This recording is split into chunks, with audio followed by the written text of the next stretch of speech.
So last night, to kick off the UCL fantasy content for this year, we did a 2.5 hour live stream starting from scratch, basically going through fixtures, player prices and looking at a couple of different chip strategies as well, and we finished that off by making a first draft. Now, since that live stream has finished, I have made a couple of tweaks to that draft, and that is exactly what this video today is going to be. So before we actually get into the players that we selected, we do have to have a look at our chip strategy first. Now, from last night's live stream, we did put together a slight chip strategy that we do think looks pretty decent, and that is going to be a limitless in match day 3 and a wildcard in match day 6. Now, the reason that this looked so good is because we're looking at, obviously in the Champions League there isn't going to be too many great fixtures. You know, every team in the Champions League is down as a good team, so it's going to be hard to find a lot of green fixtures, and especially with the fixture list now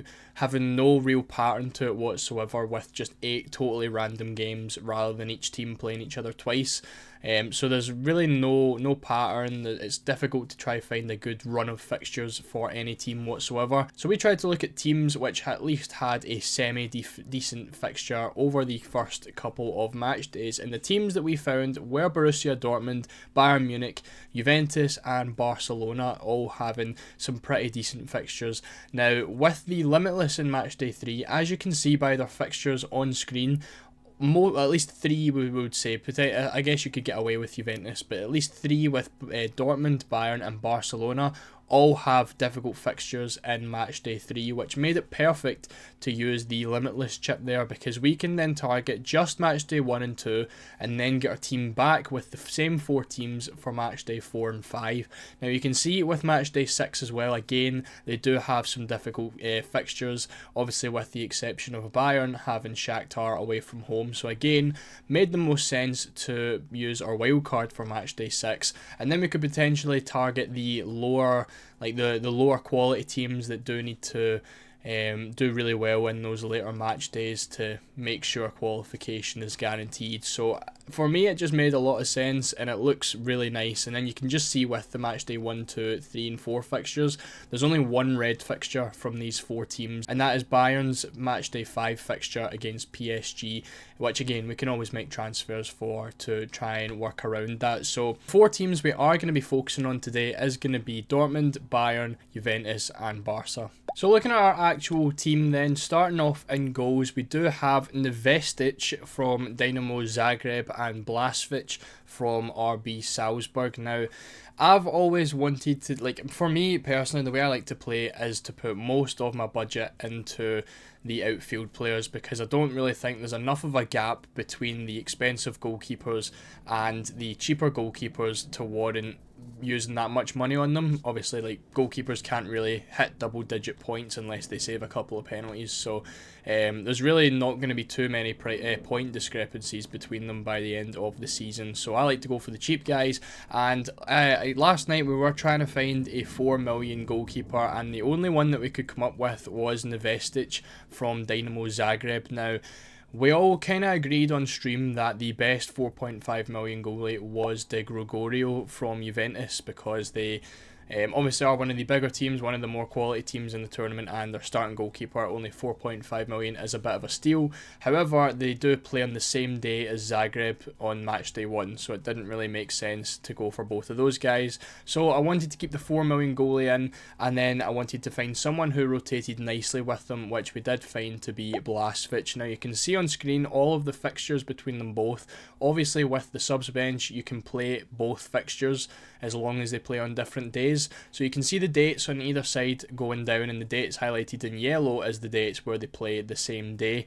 Now you can see that as in match day 3 and then match day 6 onwards, so it works absolutely perfectly for our chip strategy in Limitless in 3 and then the wildcard in match day 6, because that means we can have our goalkeeper rotation for match day 1 and 2, get them out for the Limitless in match day 3, get them back in for match day 4 and 5, and then wildcard them out in match day 6. And again, the fixtures aren't terrible either. Like, there's a couple orange ones in there, only 2 red fixtures with Leverkusen away for Salzburg and then Bayern away for Zagreb in day 1, so it's really not too bad. And again, I think as long long as your goalkeeper's picking up saves, the clean sheets come after. Like, it's not the biggest deal in the world, and there is still a good few fixtures in there for mainly Blasvich with some home fixtures that look pretty decent, where you could hopefully expect a clean sheet. Now, in defence, we have spread it out a little bit, but we do have those double Dortmund defenders in there. Now, as you know, if you played last year, Dortmund were one of the best defences to have in the entire tournament, because pretty much all of their defenders picked up a ton of ball recoveries. Now, obviously, they're under new management now with Nuri Sahin as the manager, and they are playing a different formation, so they're playing 5 at the back now, where last year they played 4 at the back. But we've got our 2 centre-backs in here. Obviously, Mats Hummels has left. He was the absolute king for ball recoveries last year, but behind him it was Schlotterbeck, who was essentially nearly matching Hummels, and he is still in the game. So we've got him in there as well, and then we're doubling up with his replacement with Anton. Now, the back 3 seems to be Schlotterbeck, Anton and Sule, so I do think those 2 are absolutely nailed.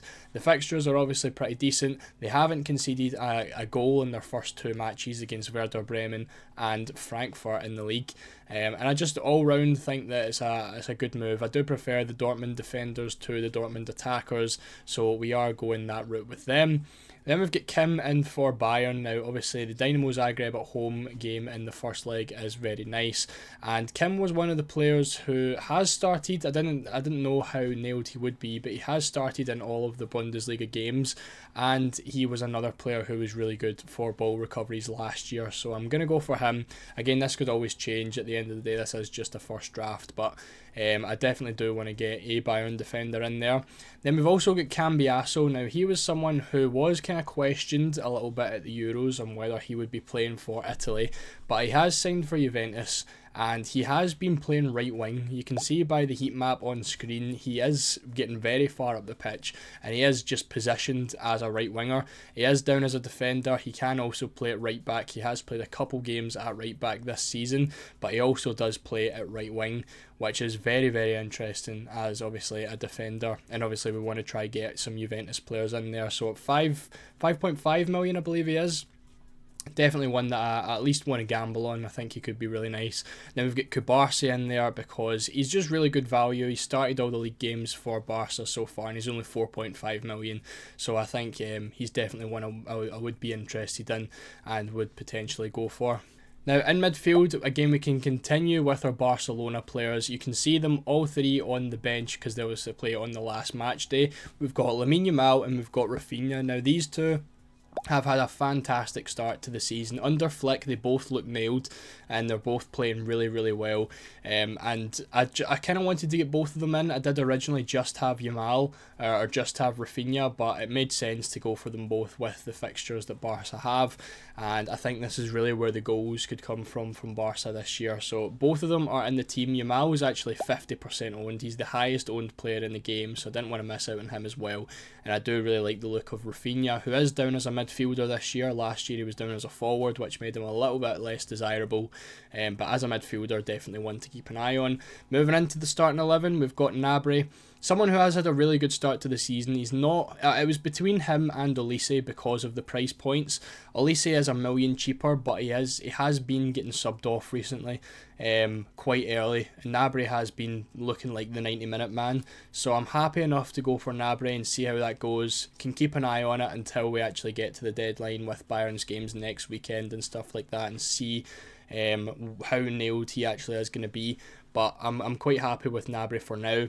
We've got Bino Gittins in there as well, who is a left wing back for Dortmund and has had a fantastic start to the season, and I really do again want to gamble on him. He's a 5 million midfielder, which is very, very cheap for UCL fantasy standards, and he's got 2 goals and 2 assists so far in just 2 games of the season. Then we've got Rodri as well. Now he's just a staple. Like he had 7 million left. He was the last pick in this team, and I think like even when you look at, we've obviously got our target fixtures for match day 1, 2, 4 and 5, but even Man City have some pretty decent fixtures. Inter Milan's probably the only difficult one in match day 1 there. But even in difficult fixtures, Rodri can always do something. You know, whether it's player of the match awards, whether it's ball recoveries, he obviously can get involved in attacking returns as well. I think he just gives a little bit of everything, and I'm more than happy to keep Man City players in. Now, obviously, with the 8 match days as well, I do think there's going to be a lot of rotation from teams, and I do think Rodri's going to be probably the least likely one to be rotated, potentially in the entire game, because he's absolutely crucial to that DM spot for Man City. And I think he's basically going to be playing every single Champions League game, so nailed, as well as all of those other benefits that we previously mentioned, so we're going to go for him. And then finally, moving on to the attack, we do have probably the staple front three that a lot of people are going to go for, and that's Harry Kane, Erling Haaland and Kylian Mbappe. Now, the good thing about these three is when it comes to captaincies, they never play on the same day. So at least one of these guys is going to be playing on a different day from the other two, which is good to know, because it's always going to be good for our captaincies. But again, Kane's completing the Bayern triple up that we were looking for. We've got Haaland because he's had obviously a brilliant start to the season, very capable of scoring 3-4 goals in games. Definitely wouldn't want to miss out on him. And then Real Madrid also have some pretty decent fixtures as well. Not as good as the other ones that we did mention. There is a couple of orange ones in there, but I still think there is a lot of potential for Mbappe to do quite well, and obviously on penalties as well. So it's 3 penalty takers we've got in our front three, 3 easily captainable players, and that rounds off the team. So when we're looking at the target teams that we wanted to go for in this draft, we do have our triple Bayern, we do have our triple Dortmund, we do have triple Barca, and we do only have 1 Juventus player, because for right now I'm not really too keen on a lot of the Juventus players. I think Yildiz could be a very good value player at 6.5 million, but he does take up a forward spot, and I would have to get rid of one of the front three that I've got right now. So we're sticking with Cambiasso for now. Would like to get Di Gregorio in there in goals, but it just doesn't make sense with the rotation with the other goalkeepers that I want to go for. So I'm happy with what I've got. I think it looks good. That's the first draft. Let me know what you think of it down in the comments. Make sure to leave a like if you're new. Make sure to subscribe for more UCL fantasy content, and I'll see you all in the next one.